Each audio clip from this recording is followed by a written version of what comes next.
In an argument, it is important to note that the order of presentation is very often different from the order of reconstruction. People present their arguments in ways to maximize their persuasive and often rhetorical effect. We reconstruct arguments in a standard way to be very clear about their structure and, more particularly, about the logical relationship between premises and conclusion. In a reconstruction, the conclusion must always come last.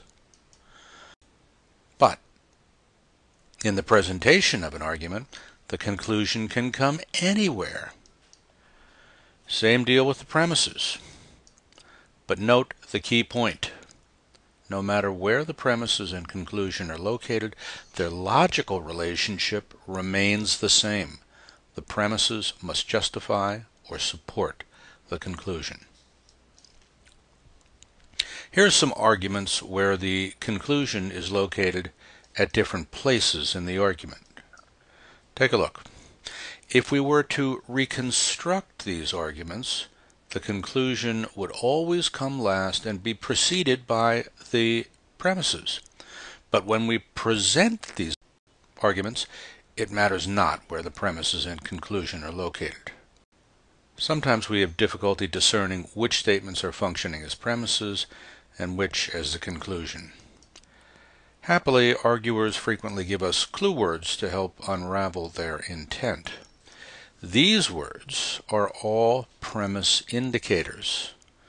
When words like because, whereas, since, etc., when these words precede a statement, the arguer is intending that the statement be construed as support for the conclusion.